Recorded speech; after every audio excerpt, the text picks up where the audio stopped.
Está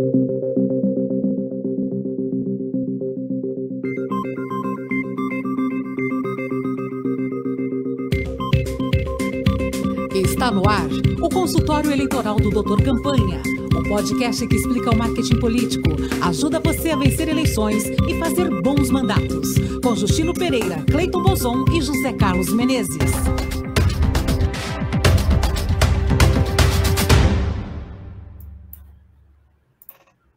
Olá, seja bem-vinda, seja bem-vindo a mais um consultório eleitoral. O último episódio. É temporada 6, Cleiton? Tudo bom? Temporada 7, episódio 3. Você vê como o tempo voa, né, Justino? Parece que foi ontem que a gente começou a temporada 7. José Carlos Menezes, episódio 3 da temporada 7. Aproveitando para saudar os ouvintes e já desejar um ótimo Natal e um ano novo maravilhoso. E aguardem a nossa volta. Inclusive, queridos e queridas ouvintes, porque esse é o nosso último programa de 2021. Vamos tirar um mês. Vocês vão ter um mês livres da gente e a gente volta no comecinho da segunda quinzena de janeiro. Então, igualmente, Feliz Natal, Feliz Ano Novo para todo mundo e, como sempre, o nosso programa é patrocinado pelos cursos do Dr. Campanha, cursos de marketing político. Você vai aí na drcampanha.com.br, são cursos EAD, muito baratos, e você se prepara para a eleição que vem aí. Os cursos que estão no ar são o Pré-Campanha Turbo e o curso Como Construir Imagem e Reputação na Internet. Vamos começar o nosso programa. Cleiton Bozon, preste atenção.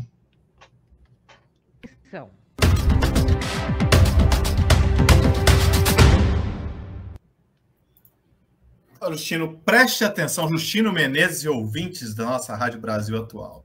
Queria chamar para o nosso público para prestar atenção numa coisa que a gente já falou algumas vezes ao longo dos nossos programas, mas que tem que falar sempre.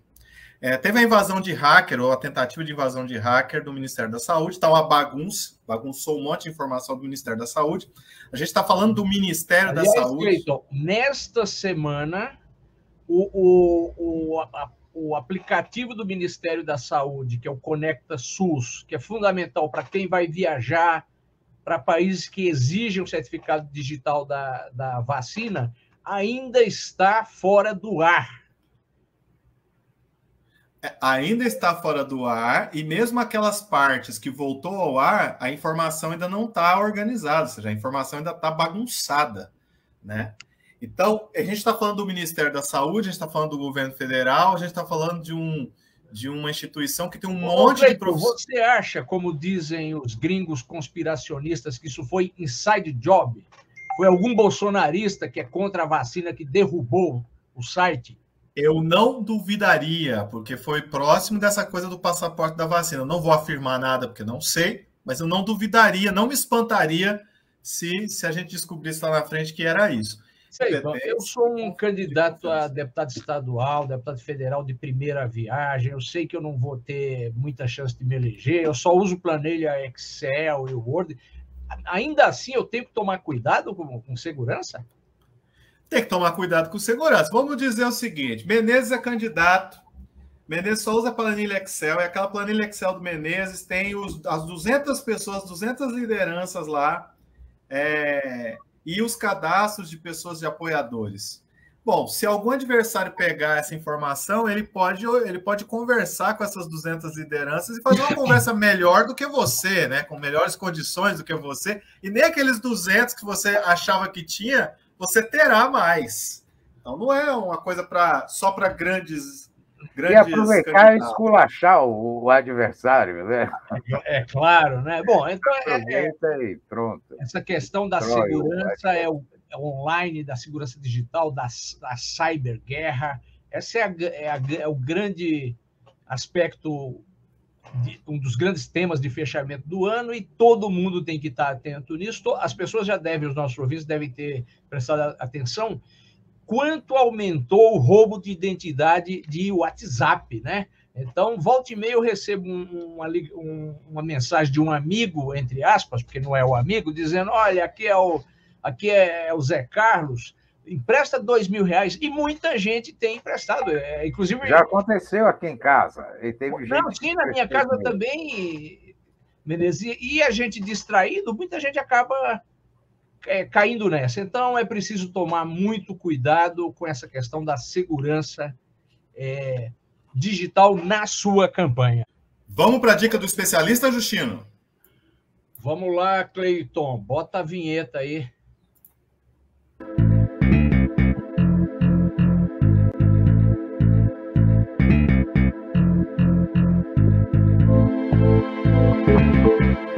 A dica do especialista. Bem, pessoal, e o nosso convidado de hoje é um especialista na política, é o deputado estadual do PT de São Paulo, José Américo Dias. Seja bem-vindo, deputado José Américo. Muito obrigado. O José Américo foi vereador por 3 ou 4 mandatos na capital, foi secretário em 2 pastas na Prefeitura paulistana, inclusive comunicação, é dirigente partidário, é jornalista e a gente achou como um bom entrevistado, um bom político para dar dica para os nossos ouvintes, deputado Zé Américo, que boa parte deles são pessoas que vivem a política, são militantes da política, são pessoas que serão candidatos no ano que vem ou que participarão de campanhas. Então, deputado, seja bem-vindo. E a gente queria começar pedindo para o senhor fazer um balanço ao combate do Covid no estado de São Paulo e um balanço de como está se encerrando o terceiro ano do governador Dória. Ok, bom, queria agradecer a você, Justino, ao Zé Carlos Menezes, ao Cleiton, meus amigos de tantos anos, conheço vocês há tantos anos, né? Então, queria dizer que o programa é muito bem formatado, estou muito feliz de estar aqui. Eu queria começar o seguinte, o combate ao Covid no estado de São Paulo, você pode dizer que é um combate bem sucedido, né? Apesar de todos os problemas que nós tivemos, com negacionismo, resistência com relação ao isolamento, a própria falta de coerência do governador Dória, que às vezes partia para o isolamento, né, e de repente ele quebrava tudo, quer dizer, que quebrava as regras que ele próprio tinha feito, pressionado por comerciantes, por industriais do Estado. Apesar disso, o Estado de São Paulo chega nesse final de ano mais ou menos com 75% dos adultos vacinados, né? Talvez, no começo de janeiro, a gente possa chegar aí a 80% de todos os adultos vacinados e do total da população, 75%, né? Então, é um número muito bom. As pessoas que estão me assistindo sabem que a epidemia não passou no estado de São Paulo, mas ela está sob controle, digamos assim, né? O que mostra a eficácia da vacina. O número de mortos no estado é muito baixo, o número de contaminação também caiu. O estado de São Paulo e o Brasil teve a sorte, né? Eu ouvi um especialista falando hoje, de não ter recebido a nova cepa, né? A nova cepa que surgiu e que não é tão mortal quanto as anteriores, mas ela espalha com grande facilidade, né? Mas parece que só teve 5 casos por enquanto. Então, podemos dizer que o combate tem sido bem sucedido e a epidemia estaria, pelo menos nesse momento, sob controle, né? Bom, mas por que foi tão bem sucedido assim? O SUS brasileiro é o maior vacinador do mundo, né? É o maior vacinador do mundo. Tanto que a Organização Mundial de Saúde tinha pego o Brasil como exemplo, né? A própria Pfizer queria mandar vacina para cá, porque ela sabia disso. O Brasil vacina muito bem. Porque você teve uma oposição muito grande do presidente da República no Brasil. E o Brasil está chegando também, nesse final de ano, a mais ou menos 65% dos adultos vacinados, o que é uma que é uma quantidade muito boa. Bom, nós estamos falando, as pessoas podem perguntar, mas de vez em quando tem gente morrendo, por que morre? Porque nós estamos falando aqui de números gerais, né? Então, por exemplo, a cidade de São Paulo tem mais de 80% de pessoas vacinadas, de adultos vacinados, mais de 80%. E você pode ter cidades aí do interior que tem 30%, 40% de gente vacinada só. Então, você tem uma certa desigualdade.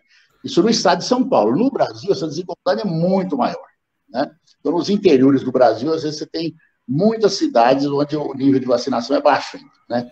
Aliás, deputado e ouvintes, eu vi outro dia uma notícia de que no estado de São Paulo, neste momento, 80% de quem está sendo internado com Covid ou morrendo é de gente não vacinada. Exatamente. Só 20% dos vacinados estão sendo atingidos de maneira mais leve, o que mostra, mais uma vez, como o senhor disse, como fundamental é a vacina, não é? Exatamente. As pessoas que tomaram a terceira dose, você praticamente não tem caso de óbito, né? Quem já tomou 3 doses. Quem tem 2 doses, às vezes ocorre um óbito ou outro, mas é muito difícil, muito raro. Realmente, as mortes que acontecem no estado de São Paulo e no Brasil são mortes de pessoas não vacinadas, ou que tiveram apenas uma única vacina, né? Então, nós podemos dizer isso, que a vacina se mostrou altamente eficaz. Mas continuamos dizendo, quer dizer, 98% das pessoas que morreram ou que estão morrendo é gente não vacinada, que não teve o ciclo completo de vacinação, né? O ciclo completo é pelo menos 2 doses, né? Então, eu tive outro dia, eu sou da Comissão de Saúde da Assembleia Legislativa, então eu tive outro dia conversando com o secretário, com as autoridades de saúde estadual, eles estavam preocupados com a nova cepa, mas, ao mesmo tempo, muito, assim, até um pouco eufóricos, né, com esses resultados. E dizendo, olha, a vacina é muito bem sucedida, até um pouco mais do que eles esperavam, né? Então, óbito de gente vacinada é uma coisa raríssima. Saiu os dados agora e a vacina na prática, ou seja, no uso, o resultado foi melhor do que os testes, né? Do que os testes. Exatamente. Agora, Zé, a gente tinha aí um cenário antes da Omicron aparecer, um cenário de praticamente ter a 25 de março lotada, ter Réveillon, ter Natal, ter Ano Novo. Sim, não, tá lotadíssima. Mas muitas cidades, pelo menos as grandes cidades, inclusive a capital, já tem recuado em eventos maiores aí de final e de começo de ano. Como é que você tem visto isso? Porque as cidades estão dizendo que abre, depois diz que não vai. Você acha que vai ter essas atividades ou não terá essas atividades? Eu acho que não haverá, viu? Não haverá. Aqui em São Paulo, corretamente, o prefeito tomou a posição de adiar o Réveillon. Aqui em São Paulo, para quem é de outras cidades ou não conhece, ou de outros estados, São Paulo tem um Réveillon muito grande, né? Desde o tempo da prefeita Marta Suplicy, você tem Réveillon aqui de 1 milhão, 2 milhões, agora eles estão esperando até 2 a 3 milhões de pessoas na Paulista. Aliás, Aliás, desde a Marta, que começou a ter 2 Réveillons, que é o Réveillon da Paulista e o Réveillon do Ibirapuera, né? Tem lá, exatamente, lá embaixo. Exatamente. São 2 grandes. Ibirapuera, que geralmente tem aquela árvore de Natal iluminada, etc. Então, você tem aglomerações muito grandes. Daí, na Paulista, essa coisa gigantesca. Bom, pois bem, o prefeito Ricardo Nunes, corretamente, já suspendeu o Réveillon. Bom, as autoridades municipais, o prefeito Ricardo, eu vi uma entrevista com ele outro dia, ele estava dizendo que eles estão aguardando, avaliando, para ver se liberam ou não o carnaval. Como eles vão se basear, o prefeito vai se basear na conclusão do Comitê de Combate à Covid do Estado, que é um comitê formado por autoridades médicas, eu acredito que a orientação vai ser não ter carnaval de rua em São Paulo, né? Que também o carnaval de rua de São Paulo, como vocês sabem, virou uma coisa assim de massa, né? De milhões o maior do Brasil. Maior que Pernambuco e maior que Rio de Janeiro. Desculpa interromper, o tema está muito interessante, deputado, mas vamos aproveitar que a gente tem o deputado aqui para tratar de outros temas dos nos quais ele também é especialista e acompanha. Deputado Zé Américo, para terminar esse quadro estadual, que avaliação o senhor faz do governo, do governador Dória nesse final de terceiro ano de mandato? Olha, bom, em primeiro lugar, com relação ao Covid, nós podemos dizer que o grande algoz da luta contra o Covid foi o presidente Bolsonaro. Que o governador Dória, apesar das contradições, apesar, às vezes, até de recuos constantes em muitos momentos, ele teve uma postura, digamos assim, razoável em relação à Covid. Ele seguiu, basicamente, os protocolos dito pelos médicos, pela comunidade médica, formou um comitê científico. Então, nós podemos dizer que isso foi alguma coisa assim positiva que ele fez. Agora, com relação à gestão Dória, eu acho que é uma gestão assim, extremamente desumana do ponto de vista das reformas da reforma administrativa que ele fez.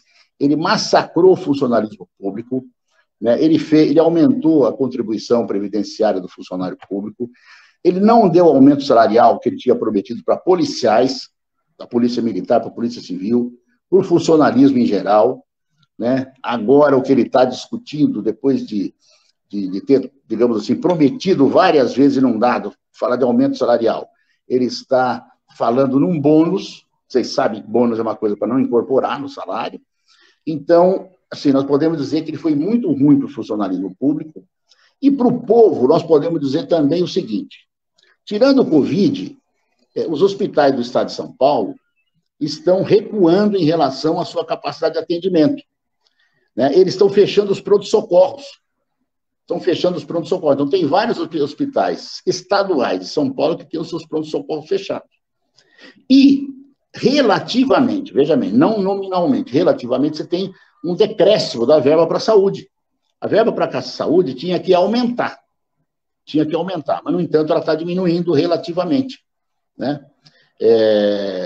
Você tem também, então, você tem hospitais importantes do estado de São Paulo, onde falta remédios, onde falta, você tem pronto-socorros, desses hospitais, você tem UBS ligados ao estado, onde falta remédio, onde falta médicos, onde falta de tudo. E ele está querendo fechar os pronto-socorros. Então, só para dar esse exemplo na área da saúde. Também, você não tem assim nenhuma grande obra importante que ele fez, ou um grande projeto de obras. Como, por exemplo, um projeto, ele tinha prometido fazer um projeto de estradas vicinais do estado de São Paulo quando ele assumiu, porque as estradas vicinais estão muito abandonadas no estado. Mas então ele não fez coisíssima nenhuma. O que ele fez foi concentrar todo o recurso que o estado tem, e tem muito recurso, São Paulo tem muito dinheiro. Hoje ele tem, entre os recursos, digamos, produtos de superávit, mais o empréstimo que ele fez aí com os bancos estrangeiros. Ele tem mais ou menos 25 bilhões para investir entre dezembro deste ano, que é esse mês que nós estamos, e dezembro do ano que vem. Ou seja, é uma ação de natureza eleitoral. Então, ele está recebendo prefeitos, Justino, Cleito e Zé Carlos. Ele recebe prefeitos do interior, o sujeito se compromete a votar com o candidato dele, que é o Rodrigo Garcia, e nele para a presidência. Quer dizer, não ele que recebe, a assessoria. O Dória não gosta muito de administração, ele só gosta de política. Então, aquela coisa que ele falava na propaganda, que ele era gestor, ele é tudo menos gestor. A única coisa que ele não é gestor. Então, ele não gosta muito disso. A assessoria dele recebe um prefeito, vê que o prefeito vai apoiar o Rodrigo Garcia, vai apoiar o próprio Dória. Então, o prefeito pede recurso, eles dão recurso para obras rápidas e de visibilidade. Tem um prefeito, inclusive, meu amigo, que falaram para eles assim: você não vem aqui com obra para enfiar debaixo da terra, não, Tem que ser coisa para aparecer, tal, que tem visibilidade. Então, aí vão recapeamento de ruas, ou de vicinais, asfaltamento de vicinais, que tudo isso você começa, já dá um tchan, Começa a ter canteiro de obras, tal. Construção de UBSs, que tem visibilidade, a própria obra desenvolvida, ela tem visibilidade, e algum outro tipo de outras obras que... Agora, Zé Américo... Reforma... essa questão de construir aparelhos para a saúde, pela experiência nossa, pelo que a gente acompanha, em geral, acaba sendo uma espécie de fardo para a administração municipal, porque o governo do estado entra com a parte física, mas a manutenção, a gente sabe, a saúde é uma coisa cara, né? Então, não é feito imediato, mas no médio prazo pode ter um problema. Não é isso, Menezes? O que você acha? Opa, meu microfone estava desligado. Sem dúvida, né? Esse é um caso clássico, né? Os governos federais ou estaduais constroem equipamentos e depois jogam o abacaxi em cima da prefeitura, coitada, que tem que gastar uma fortuna para equipar, não é só botar gente, né? Equipar e pagar gente e fazer isso funcionar. E não são poucos os elefantes brancos que a gente vê por aí, né? Eu queria aproveitar que o Zé mencionou o Rodrigo Garcia. E aí, Zé, primeiro um comentário, os analistas de gestão pública dizem que a pandemia meio que impede ver a incapacidade gerencial do governo estadual em praticamente todos os setores. Como é que você vê a corrida eleitoral? Já que você falou do Rodrigo Garcia, você falou dessa movimentação, como é que você vê a corrida eleitoral no estado de São Paulo? Isso também, a corrida eleitoral estadual e a federal, né? E queria acrescentar só um pequeno negócio. Se é que a saúde que a gente estava falando até agora, se isso vai ser realmente tema da campanha presidencial ou vai ser a economia que vai tomar conta? Menezes, eu acho que sim. Vou começar falando da campanha, eu acho que sim, vai ter muito peso, porque o Dória vai procurar usar, ele vai procurar usar a sua candidatura a presidente, vai contrapor a vacinação em São Paulo, né, ao presidente Bolsonaro, né? Ele vai fazer essa contraposição. E o Rodrigo Garcia também vai levantar isso como uma espécie de êxito do Estado. Na verdade, eles estão faturando em cima dos outros, né, gente? Porque o SUS não foram eles que montaram, ao contrário. O governo do Estado estava desconstituindo o SUS. O Dória estava preparando para vender o Butantan. O Butantan que desenvolveu que intermediou, ajudou a desenvolver a vacina, a Coronavac, estava sendo desmontado pelo Dória. A pandemia salvou o Butantan, porque eles iam vender o Butantan, como ele vendeu um montão de coisa, vendeu fechar, né? O objetivo era esse, para sobrar dinheiro para fazer esse tipo de obra agora, né? Bom, mas quero dizer o seguinte, gente, a sucessão estadual, ela está ainda em desenvolvimento, porque dois grandes partidos, eu acho que estão ainda se articulando, né, nesse cenário. De um lado, o Bolsonaro não tem um candidato definido ainda, ele tem dito que o Tarcísio, que é ministro da Infraestrutura, seria o candidato que ele gostaria. O Tarcísio é desconhecido do estado de São Paulo, mas eu seria o candidato do Bolsonaro, certo? Você tem o candidato do Dória, que é o Rodrigo Garcia, que já está definido. O candidato do PT já está definido, mas você tem uma grande articulação que passa pelo Márcio França, que passa pelo próprio Alckmin, Boulos, em formar uma candidatura única aí nesse caso, né? Então, existe grande possibilidade do PT e o PSB saírem juntos.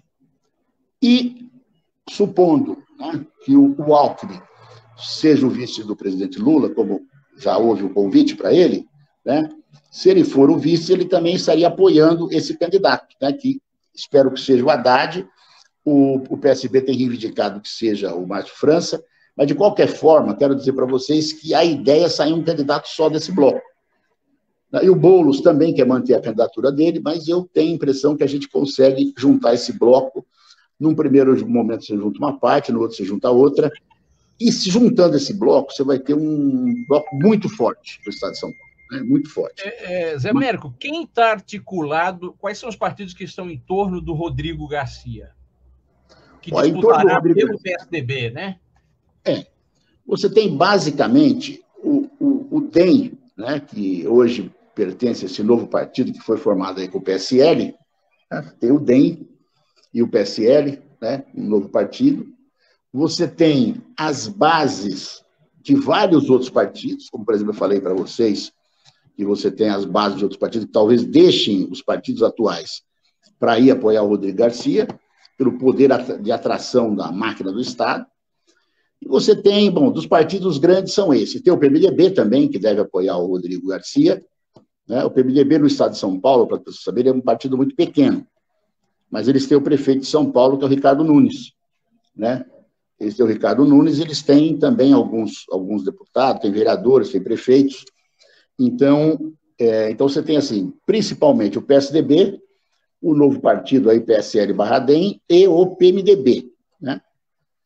Muito provavelmente o Republicanos, que no plano nacional apoia o Bolsonaro, né? Ele deve apoiar também o Rodrigo Garcia, e o PL, para o qual foi o Bolsonaro, o PL, né?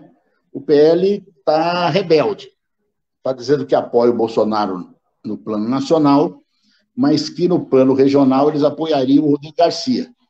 Isso deixou o Bolsonaro muito, muito descontente, mas, de qualquer forma, a coisa está em processo. Ontem eu conversei com o líder do PL na Assembleia, ele me falou, olha, nosso compromisso é com o Rodrigo. Agora nós vamos apoiar o Bolsonaro nacionalmente, né? Mas aqui em São Paulo é diferente, né? Então, essa é um pouco o imbróglio da eleição. Eu acho que você vai ter aí, em princípio, deveria ter pelo menos, 3 grandes blocos. O bloco do Rodrigo Garcia, que eu acabei de descrever, o bloco do Bolsonaro com o Tarcísio, né? Com o Tarcísio, não sei como é que se ele vai sair pelo PL ou vai sair por algum outro partido, né? E você tem o bloco da esquerda, que por enquanto tem 2 candidatos, tem 3 candidatos que pode virar um só. O candidato do PT, que é o Haddad, o candidato do PSB, que é o Márcio França, e o candidato do PSOL, que é o Guilherme Boulos. Zé Américo, aproveitando, também será disputada a cadeira de Senado do José Serra. Recentemente a gente entrevistou uma pessoa que transita pelo PSDB e ela nos disse que o Zé Serra, apesar de estar aparentemente muito doente, insiste em disputar. Além do Zé Serra, quem mais está colocado para essa disputa da cadeira do Senado? Olha, vou dizer o seguinte, o caso do Zé Serra é um caso que vale a pena conversar um pouquinho, né? Ele meio que foi deixado de lado, né? Deixado de lado pelo Dória, que teria sido muito direto com eles, olha, nós estamos pensando em outras coisas, tal. Ou seja, eles queriam construir uma candidatura ao Senado, digamos, com algum aliado deles, né? Alguém do DEM, alguém do PSL, alguém do PMDB, eles queriam construir. E o Serra pôs o pé na porta dizendo que não, que vai ser ele. O presidente do diretório municipal do PSDB, o Fernando Alfredo, também está disputando, né? Então, acho que quando o Serra viu o Fernando Alfredo, viu o Dória falando para ele que eles iam dar um outro encaminhamento para o Senado, ele manteve a candidatura, acho que para tentar uma saída honrosa, porque eu não acho que ele vai disputar, não acho que ele vai até o fim na disputa. No caso do PT, nós também estamos deixando tanto a vice do Haddad quanto o Senado para negociação. Se bem que nós temos aí o Suplicy, que, embora ele não diga de forma muito clara, tal, ele tem manifestado interesse em disputar o Senado. Mas no caso do PT, eu acho que a tendência vai ser discutir isso com o PSB, com o próprio PSOL, porque nós queremos unificar, e tem grande chance de unificar, né? Pelo menos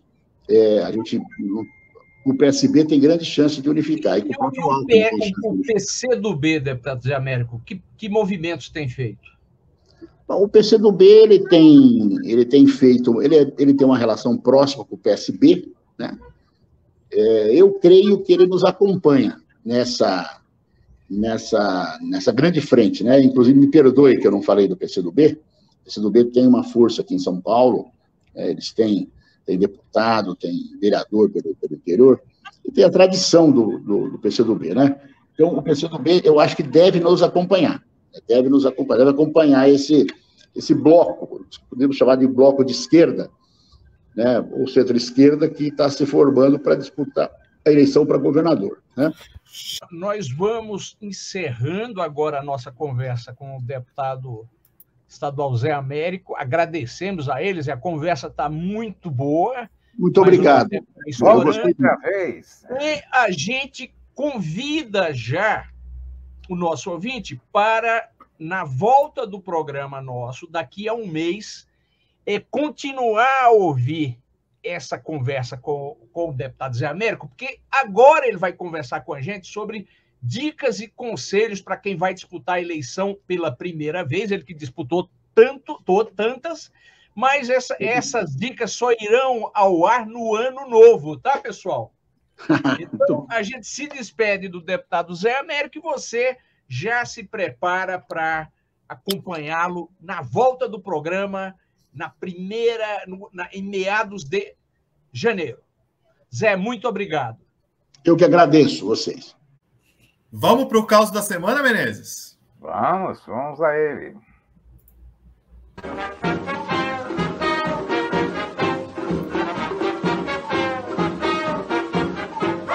Bota o retrato do velho outra vez, bota no mesmo lugar. Bota o retrato do velho outra vez, bota no mesmo lugar. O sorriso do velhinho faz a gente trabalhar. O sorriso do velhinho faz a gente trabalhar. Bota o retrato do velho outra vez, bota no mesmo lugar. Qual é o caos de hoje, Menezes? Então, o caos de hoje é um aconselhamento firme para quem faz política, que é o seguinte: não existe segredo em política, né?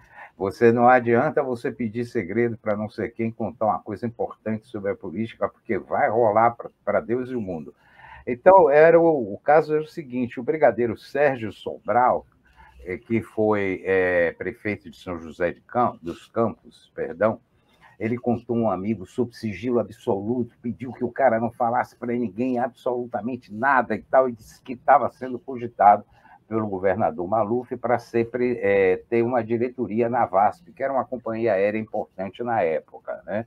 Mas que ele não havia aceitado ainda, estava pensando, não sei lá o quê. De noite ele foi numa festa, estava lá o Maluf e o Boris Casoy, que todo mundo conhece, né? Que é conhecido também, isso aí talvez nem todo mundo saiba, por fazer imitações perfeitas de Maluf, né? E outro conselho: fique calado, né? Não fique falando qualquer coisa por aí, principalmente nas festas. O brigadeiro não se conteve e falou para o Maluf que o Boris Casoy fazia imitações perfeitas do Maluf. Aí criou um certo constrangimento para o Boris Casoy, disse: não, faça aí para o governador ver. Não, que é isso e tal. Aí o Maluf insistiu: não, faça, eu também quero ver e tal. O Boris Casoy não perdeu tempo, impostou a voz, botou um óculos e mandou essa: meu caro brigadeiro, eu queria convidá-lo para a diretoria da VASP. Ou seja, o segredo já não era mais segredo, todo mundo já sabia, até o Boris Casoy. O brigadeiro praticamente caiu duro, né? No chão e aprendeu a lição. Fique com a boca fechada, nada de contar segredos por aí que todo mundo termina sabendo. Muito bem, então aí assim a gente conclui o nosso último episódio do Doutor Campanha de 2021. Bom Natal e bom Ano Novo para todos que nos ouvem. Feliz Natal, próspero Ano Novo. Tchau, gente. Feliz Natal, feliz Ano Novo. Este foi o consultório eleitoral do Doutor Campanha, o podcast que explica o marketing político, ajuda você a vencer eleições e fazer bons mandatos. Com Justino Pereira, Cleiton Bozon e José Carlos Menezes. Para ouvir de novo, vá ao Spotify e digite Doutor Campanha.